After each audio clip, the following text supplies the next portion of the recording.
네, 감사합니다. 어, 저희가 지금 4단계여서 교회에 지금 아무도 모이지 못하고요. 각자 있는 자리에서 예배를 드리고 있습니다. 그래서 조금 이제 예배 순서가 바뀐 것들이 있는데요. 안내해 드린 대로 지금 이렇게 예배를 드리고 있습니다. 우리가 있는 자리에서 하나님을 예배하는 청년들이 되기를 바랍니다. 네, 오늘 같이 나눌 말씀은요. 누가복음 17장 11절에서 19절입니다. 복음이란 무엇인가? 두 번째 시간인데요. 여러분 혹시 지난주에 말씀 같이 나눴던 내용 기억나시나요? 예, 복음이란 무엇인가 첫 번째 시간 제가 이제 누가복음 7장 말씀으로 말씀을 같이 나누었었죠. 그래서 과부의 죽은 아들을 살리신 예수님의 모습을 통해서 복음은 무엇이다? 불쌍히 여기는 마음이다. 즉 하나님의 사랑이다에 대한 내용을 같이 다루었습니다. 네, 그리고 오늘 이어서 두 번째 시간을 보려고 하고요. 다음 주까지 복음이란 무엇인지 같이 한번 살펴보려고 합니다. 오늘 누가복음 17장의 본문을 보면요. 예수님께서 예루살렘으로 가시는 상황입니다. 그리고 한 마을에 들어가시죠. 예수님께서 병을 고치러 그 마을에 들어가셨던 것은 아니고요. 그냥 이제 가던 길을 계속해서 가셨던 것으로 보입니다. 그때 나병 환자 10명이 예수님을 만났고 굉장히 반가워합니다. 왜 그랬을까요? 저분이 이제 자신들을 고쳐줄 유일한 분이라는 생각 때문이었겠죠. 그래서 예수님을 굉장히 반가워하는데요. 그런데 12절을 보시면 굉장히 재미있는 부분이 있습니다. 한번 보겠습니다. 누가복음 7장 12절인데요. 제가 한번 읽어보겠습니다. 한 마을에 들어가시니 나병 환자 10명이 예수를 만나 멀리 서서 소리를 높여 이르되 예수 선생님이여 우리를 불쌍히 여기소서 하거늘. 이들은 예수님을 만났고 예수님께 가까이 다가갔던 것이 아니라 멀리 떨어졌습니다. 왜 그랬을까요? 레위기 13장, 14장에는요, 나병 환자에 대한 규례가 등장합니다. 율법에 의하면 나병에 걸린 사람들은 부정한 사람들로 여겨졌고요. 그래서 사람들에게 가까이 갈 수 없었습니다. 진영 밖에 나가서 병이 낫기까지 혼자 지내야 됐습니다. 이것이 이제 나병 환자에 대한 규례인데요. 이것들이 이제 자세하게 설명이 되어 있는 것을 레위기에서 볼 수 있습니다.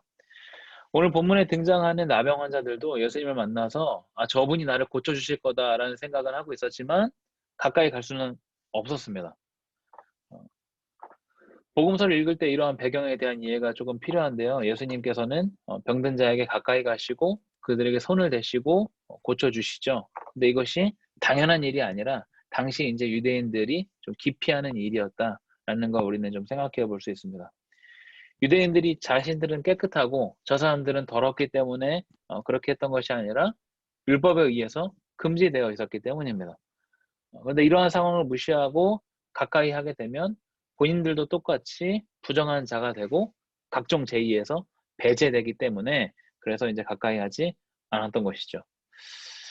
그러면 여기에서 레위기에 등장하는 그 나병 환자의 규례가 어떤 의미인지를 좀 짚어보려고 합니다. 하나님께서 율법을 주시면서 나병 환자들을 진영 밖으로 나가 살라고 하는 그 이유는 무엇이었을까? 진영 밖에서 살아라라고 하셨던 이유는 무엇인가? 더러워서 가까이 하면 안 됐던 것인가? 그것이 아니라 하나님께서 그들에게 분리의 원칙을 세우셨던 이유는 뭐 때문이냐면 온전함에 대한 원칙 때문입니다. 온전함에 대한 원칙. 온전이라는 것은요, 완전하다는 걸 말하는 게 아니라 거룩을 이야기합니다.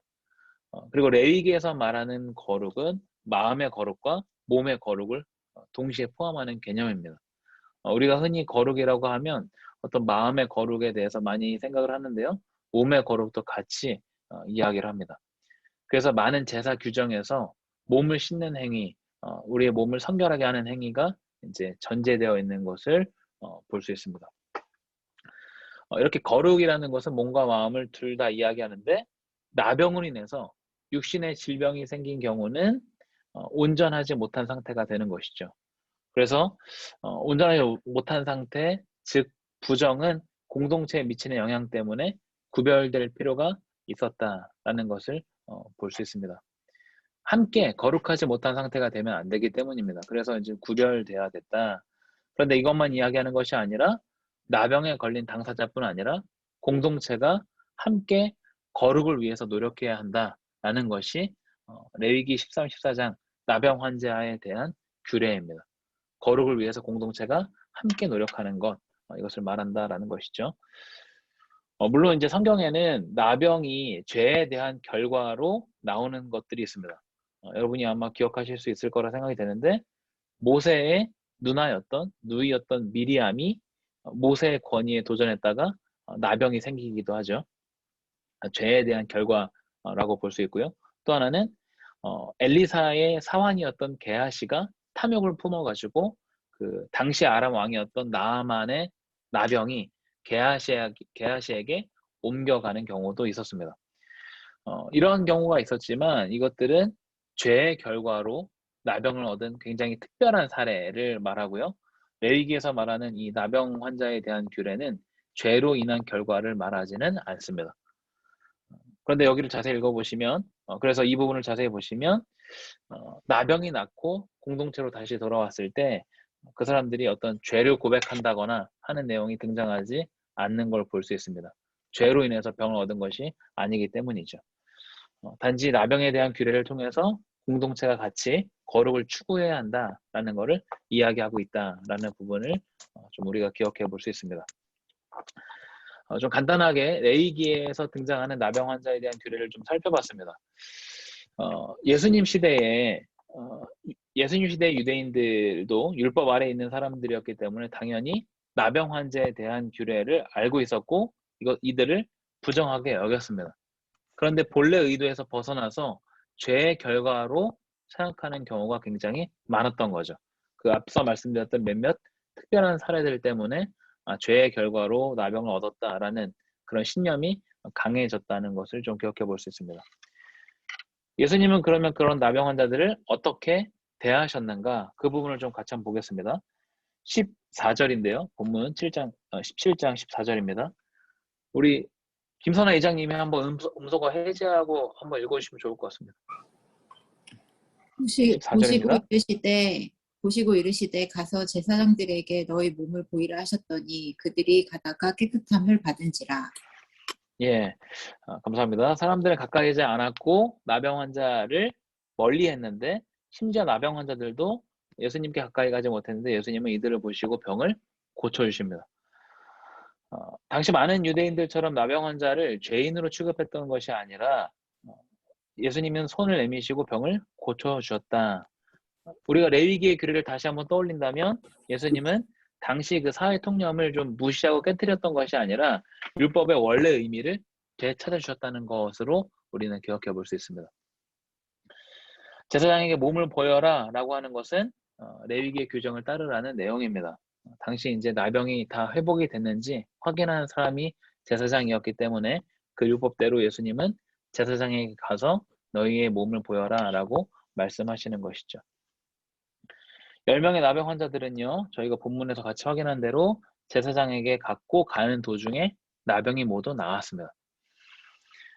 복음서에서 예수님이 병을 고치시는 일이 워낙 많이 등장하기 때문에 대수롭지 않게 우리가 읽을 수 있지만 나병이 갑자기 나았다는 것은 신적인 능력 외에는 불가능한 일임을 이야기합니다.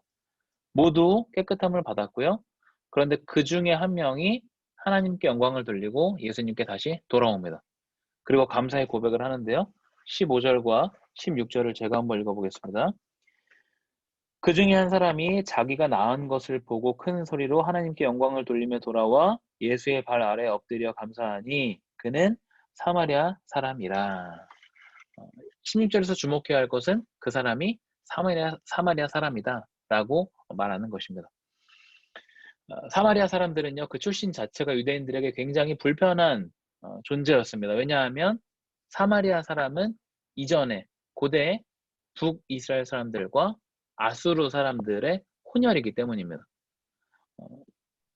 유대인들이 굉장히 끔찍하게 생각하는 혼혈이었고 에스라 느헤미야 시대에는 성전 재건을 방해했던 사람들이 사마리아 사람들이기도 합니다. 한마디로 좀 입에 올리기가 꺼림직한 사람들, 함께 있으면 불편한 존재들이 사마리아 사람들입니다. 그런데 이 10명 중에 하필이면 하나님께 영광을 돌리고 돌아왔던 사람이 사마리아 사람이다라고 밝히는 거죠. 그 사실을 굳이 밝히는 이유는 무엇일까요? 정확한 것은 여기서 이야기하지 않지만 여기서 지금 전달하고자 하는 메시지는 사마리아인에 대한 인식의 전환입니다. 사마리아 사람들이 사는 땅을 밟기도 싫어서 빙 돌아가는 유대인들에게 하나님께 영광을 돌린 사람이 유대인이 아니라 사마리아인이었다라고 말하는 것, 이것을 통해서 유대인들에게 도전을 주고 있는 단락입니다. 예수님은 이에 대해서 이렇게 이야기하시죠. 18절에는 이렇게 이야기합니다. 예수님께서 이 이방인 외에 하나님께 영광을 돌리러 돌아온 자가 없느냐. 신약에서 이방인이라고 번역되는 헬라어는 두 개인데요. 일반적으로 이방인으로 번역되는 단어는 에스노스입니다. 에스노스라는 단어가 이제 일반적으로 이방인이라고 번역되는 단어고요. 그런데 이 18절에 기록된 이방인은요, 에스노스가 아니라 알로게네스라는 헬라어로 기록이 되어 있습니다. 그게 중요한 게 아니라 이 알로게네스가 어디에 사용되는지가 중요한데요. 이게 어디에 사용되는가 하면 이방인들이 예루살렘 성전에 들어가는 것을 금지하는 내용의 팻말에 써 있는 단어가 알로게네스입니다. 이 이방인은 예루살렘 성전에 들어갈 수 없다. 그러니까 확실하게 이방인이라는 것을 밝혀서 예루살렘 성전에 들어가지 못하게 하는 그 단어가 바로 알로게네스라는 단어입니다. 당시 사마리아 사람이라고 하면 흔히 에스노스라는 단어를 써가지고 이방인인 걸 표현했는데 그것이 아닌 알로게네스라는 단어를 사용함으로써 예수님께서 조금 더 확실하게 구분짓고 있는, 철벽을 치고 있다는 것을 볼 수 있습니다. 중요한 것은 그 다음이죠. 예수님이 왜 그렇게 철저하게 구분지셨는가? 그 사람이 끔찍히 싫어서 그랬던 것은 아니겠죠. 이것은 반어적인 효과를 가져오기 위해서입니다. 성전에 이방인들이 들어오게 하지 않기 위해서 팻말에 사용된 단어, 그만큼 확실하게 구분되는 이방인이 오히려 하나님께 영광을 돌렸다. 다른 사람들은 그렇지 않았다라는 것을 말씀하시기 위해서 그 단어를 사용하고 계신다라는 걸 우리는 기억해 볼 수 있습니다. 예수님은 그 사마리아 사람에게 이렇게 이야기합니다. 일어나 가라, 내 믿음이 너를 구원하였느니라. 이방인, 그것도 당시에 흔히 사용되는 단어가 아닌 확실하게 구분되는 이방인이라는 표현을 통해서 그 이방인이 구원을 경험했다라는 것을 전달하고 있습니다. 여기서 말씀하시는 구원은 무엇일까요? 구원에는 여러 가지 의미가 내포되어 있습니다. 저도 여러 번 말씀을 드린 것 같은데요. 10명의 나병 환자들이 경험한 것과 같이 나병이라는 질병에서 낫는 것, 그것도 구원입니다. 그런데 여기에서 예수님께서 이 한 명에게만 이렇게 말씀하시는 것을 통해서 병이 낫는 것 외에 다른 의미의 구원이 사용됐다는 것을 알 수 있고 이것은 바로 죄 사함을 이야기합니다. 다시 한번 말씀드리면요. 19절에 기록된 구원, 이것은 죄 사함을 이야기한다. 다른 9명의 나병 환자들도 물론 병이 나았습니다. 그런데 그들은 이러한 축복을 경험하지는 못했던 것이죠. 오늘 누가복음 17장의 본문을 좀 같이 한번 나눴습니다. 오늘 본문을 통해서 하나님께서 우리에게 말씀하시고자 하는 것은 무엇인가를 말씀드리고 말씀을 맺으려고 하는데요. 구원을 베푸시는 하나님의 주권과 거기에 대한 인간의 응답을 오늘 본문에서 이야기합니다. 이 두 가지가 맞물릴 때 이것을 믿음이라고 이야기하고요. 이것을 또 다른 말로 복음이라고도 말합니다. 그리고 이 복음은 대상이 누가 됐든 가리지 않음을 오늘 본문에서 더 확실하게 알 수 있습니다. 나병 환자를 부정하다고 생각하고 가까이 하지 않는 유대인들이 아니라 오히려 성전 출입도 못하는 이방인이 하나님의 구원을 경험하게 됩니다. 이러한 극적인 대조를 통해서 복음의 의미를 한층 더 심화시키는 거죠. 복음이란 무엇인가? 구원을 베푸시는 하나님의 주권과 여기에 대한 인간의 응답을 복음이라고 이야기합니다. 유일한 조건은 반응이죠. 그 외에는 구원을 얻는데 다른 조건이 필요하지 않습니다. 하나님께서 아무리 구원을 베푸려고 하신다고 한들 받는 사람이 받지 않으면 그만입니다. 예수님이 병을 고치신다고 하는데 그것이 필요 없다라고 이야기하면 병을 안고 살아갈 수밖에 없습니다. 우리의 응답이 중요한 이유가 여기에 있는 거죠. 하나님께서 능력이 없어서가 아니라 우리에게 선택의 기회를 주셨기 때문입니다.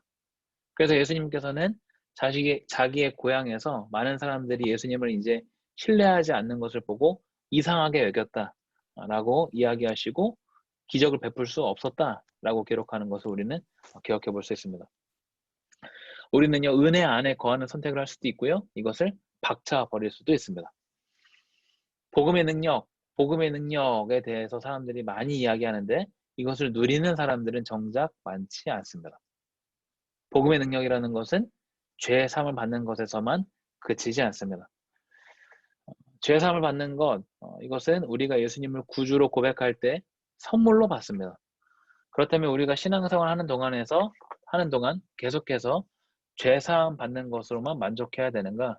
그것은 아니라는 것을 알 수 있습니다. 복음의 능력이라는 것은 방금 말씀드린 대로 하나님의 주권에 응답하는 것, 이것을 이야기합니다. 이것을 더 쉽게 표현해서 하나님과의 교제라고 할 수 있습니다. 첫 번째 복음의 정의가 하나님의 사랑이었다면 두 번째 복음의 정의는 하나님과의 교제라고 할 수 있습니다. 친한 사이에 깊은 교제를 누리게 되면 느끼는 이제 기쁨이 있죠. 진정한 위로가 되고 격려가 되는 사이에서 얻을 수 있는 기쁨, 이것은 얄팍한 것이 아니라 굉장히 깊이 있게 우리가 이제 누릴 수 있는 것을 알 수 있습니다. 하물며 하나님과 교제를 누리는 기쁨은 다른 것과는 비교할 수 없습니다. 나의 모든 대소사를 하나님께 고백하고 여기에 대해서 말씀으로 응답을 얻는 것, 하나님께서 원하시는 것이 무엇인지 알아가고 거기에 억지가 아닌 자발적인 동참이 있는 것, 부족하고 연약한 나를 통해서 하나님께서 일하시는 것, 이러한 것들을 모두 하나님과의 교제라고 이야기합니다. 그래서 우리는 신앙생활을 하는 것이죠. 단순히 죄사함을 받고 천국 가기 위해서 아니면 하늘나라 상급을 위해서 신앙생활을 하는 것이 아니라 하나님과의 깊은 교제, 그 속에서 얻는 기쁨 때문에 우리는 신앙생활을 합니다. 그렇기 때문에 죽기 전에 내가 하나님을 믿고 구원을 얻어야 하는 것이 아니라 하루라도 일찍, 하루라도 빨리 신앙생활을 해야 하는 것이죠. 복음이란 무엇인가? 그것은 하나님과의 교제라고 이야기합니다. 우리가 지금 이렇게 각자 모니터 앞에 앉아서 예배하는 것, 말씀을 읽고 기도하고 또 우리 안에 서로 깊은 교제와 나눔이 있는 것, 이러한 것도 모두 교제이죠. 코로나19로 지금 분위기가 많이 심각하죠. 계속해서 이제 1,600에서 1,500, 1,400명 가량 되는 이제 확진자가 많이 나오고 심각한 상황에서 우리는 지금 각자의 자리에서 예배를 드릴 수밖에 없는데 또 사회적으로 많이 위축되어 있는 이때에 역설적으로는 하나님과 깊이 있는 교제를 누리는 우리 SDY 청년들이 되기를 간절히 소망합니다. 자, 기도하고 말씀을 맺도록 하겠습니다. 기도하겠습니다.